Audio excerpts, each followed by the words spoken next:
হাই hello' ধন্যবাদ, welcome back to my YouTube channel. তো আজি আকৌ আহিছোঁ আপোনালোকৰ মাজত নতুন এটা ভিডিঅ' লৈ। তো আজি আমি আলোচনা কৰিম SSC GDৰ ওপৰত। মানে আমাৰ SSC GDত মেডিকেলত কি কি পইণ্ট চাই, আমাৰ শৰীৰৰ কি কি অংগ চাই, সেই সকলোখিনি বিষয়ৰ ওপৰত আলোচনা কৰিম। আমাৰ A to Z একদম মেডিকেলত কি কি চাই সকলোখিনি আপোনালোকক বুজাই কৈ দিম, কি কি পইণ্ট চাই। তো চাই থাকক ভিডিঅ'খন। আৰু মই আছোঁ এতিয়া আমাৰ হালাকুৰা উচ্চতৰ মাধ্যমিক বিদ্যালয়ৰ খেলপথাৰত। তো এইখন ফিল্ডতে আমি ৰানিং প্ৰেক্টিছ কৰোঁ। আৰু আজি আমি বহুদিনৰ মূৰত ৰানিং কৰিবলৈ আহিছোঁ। তো চাওক, এতিয়া আমি দেখুৱাই দিম আমাৰ SSC GDৰ মেডিকেলৰ অল পইণ্ট। তো আমাৰ ফাৰ্ষ্ট মেডিকেলৰ কথা ক'বলৈ গ'লে SSC GDৰ ফাৰ্ষ্ট মেডিকেল হ'ব আমাৰ একদম ৰাতিপুৱা ইউৰিন টেষ্ট হ'ব, তাৰপিছত ব্লাড টেষ্ট হ'ব, আৰু তাৰপিছত এক্সৰে টেষ্ট হ'ব। মানে ফাৰ্ষ্ট দিনা এই তিনিটা টেষ্ট হয়। আৰু তাৰপিছত একদম ফুল বডি যেদিনা হ'ব, একদম ফুল বডি একদম ভৰিৰ পৰা সৰু কৰি একদম মাথালৈকে মানে টেষ্ট হ'ব।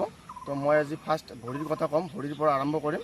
তো ফাৰ্ষ্ট যদি আমি ভৰিৰ কথা ক'বলৈ যাওঁ, ফ্লাট ফুট চাব। ফ্লাট ফুট চোৱাৰ নিয়ম কি, একদম তলাডাল একদম সমান হ'ব নালাগে। অলপ যেনেকৈ আমি ভৰি একদম মিডিলটো অলপ গাঁটা থাকিব লাগে, একদম সমান হ'ব নালাগে। তো ফাৰ্ষ্ট এইটো এটা পইণ্ট গ'ল। তাৰপিছত যিটো আমাৰ আঙুলিবিলাক আছে, ভৰিৰ আঙুলিবিলাক, সেই আঙুলিবিলাক একদম নৰ্মাল আঙুলি যেনেকুৱা সকলোৰে থাকে, ঠিক তেনেকুৱা হ'ব লাগে। যেনেকুৱা মানে 5টা 10টা থাকিব লাগে, বা 4টা বা 6টা থাকিব নালাগে। বা আঙুলিৰ যিটো গেপ আছে এইটো একদম নৰ্মাল থাকিব লাগে। তাৰপিছত একদম যিটো আমাৰ লম্বা আৰু বুঢ়া আঙুলিতকৈ তাৰ ওচৰৰ আঙুলিডাল লম্বা হ'ব নালাগে। মানে যদি থাকে তেনেকুৱা লম্বা বা 5টা বা 6টা বা 4টা আঙুলি থাকে, তেনেহ'লে পইণ্ট দিব। আৰু SSC GDৰ মেডিকেলৰ ছিষ্টেম কি, যদি আপোনাৰ মেডিকেল কৰি থকাৰ সময়ত যদি কিবা লিখি দিয়ে, মানে সেইটো এটা পইণ্ট হ'ল। মানে লিখিলে আপুনি ৰিমেডিকেল খালে। যদি আপোনাৰ বডিটো চাই যদি একো নিলিখে, তেনেহ'লে আপোনাৰ কোনো প্ৰব্লেম নাই, একদম গ্ৰাউণ্ড ফিট হৈ যাব। আৰু যদি আপোনাক চাই কিবা এটা পাৰ্ট চাল আৰু কিবা এটা এনেকৈ লিখিল মানে আপুনি ৰিমেডিকেল খালে, এইটো এটা পইণ্ট হৈ গ'ল। তো ঠিক আমি ভৰিৰ পইণ্টবিলাক আঙুলি গ'ল। তাৰপিছত আঙুলিৰ চাবলৈ গ'লে এতিয়া আমি ক'ম কিবা ভেৰিকেজ বেণ্ড কেনেকৈ চাই, এনেকৈ আপোনাক জাম্প মাৰিব দিব, মিনিমাম 3-4 মিনিটমান জাম্প মাৰিব দিব।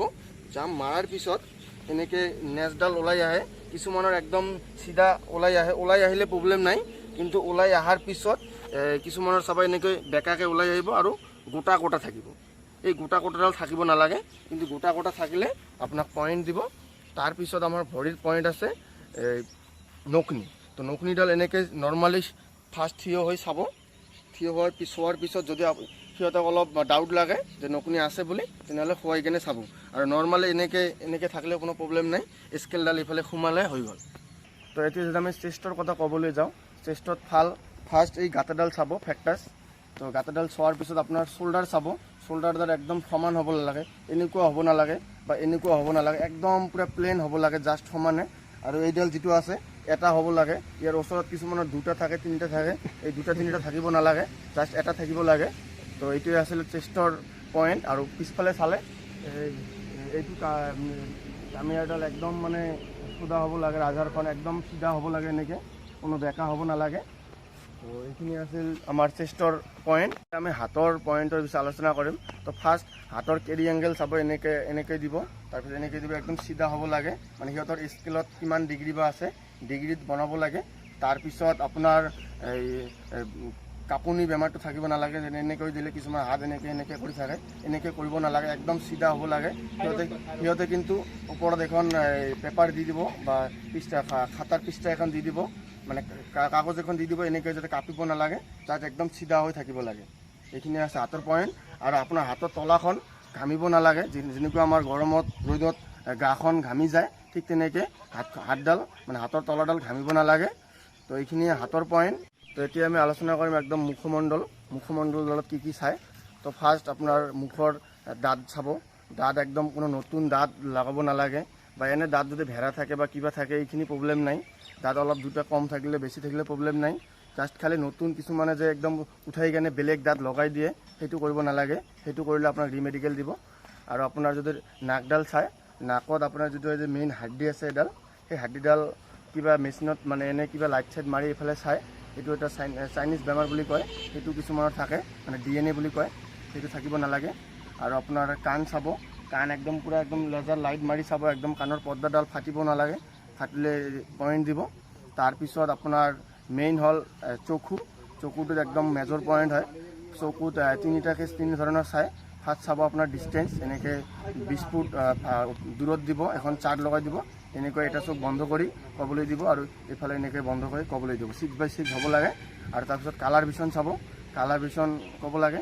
তাৰপিছত আপোনাৰ ওচৰৰ পৰা এখন এনেকৈ সৰু সৰু লেখা, এখন ৰিডিং কৰিবলৈ যে ইংলিছে হওক বা হিন্দীয়ে হওক এনেকৈ দিব, ইমানডাল ওচৰত এনেকৈ পঢ়িব দিব, মানে এইটো ওচৰৰ ডিষ্টেঞ্চটো চাবলৈ দিব। তাৰপিছত আৰু সৰু সৰু কিছুমান বহুত পইণ্ট আছে, যেনেকৈ বিপিটো ইম্পৰ্টেণ্ট বস্তু হয়। আৰু আপোনাৰ ওজনটো আপোনাৰ হাইটৰ লগত বয়সৰ লগত মিলাই ওজন হ'ব লাগিব। তাৰপিছত আৰু কিছুমান আছে যেনে আমাৰ চেষ্টডাল আছে, চেষ্টডাল যেনেকৈ নৰ্মেলি যদি কিছুমানৰ 85 হয়, তো ঠিক তেনেকৈ যিটো আমাৰ ভৰি আছে বা পেড আছে সেইখন মানে 85ৰ বেছি হ'ব নালাগে।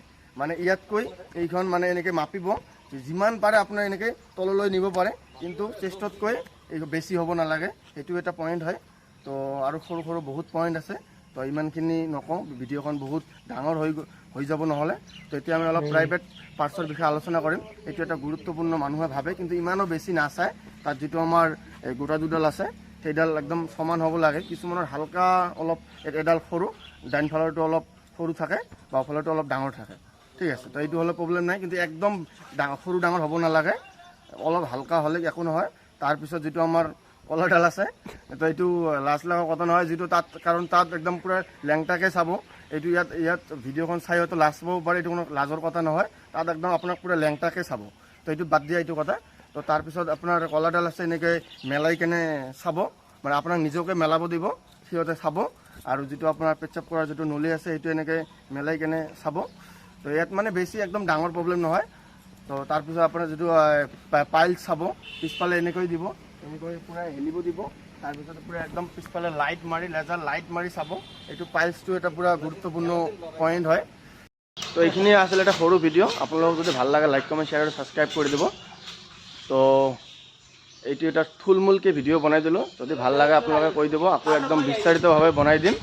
তো আপোনালোকে কোনে কোনে নম্বৰ পাইছে কমেণ্ট কৰি জনাব, আৰু কোনে কোনে ৰানিং ষ্টাৰ্ট কৰি দিছে সেইটোও কমেণ্ট কৰি জনাব।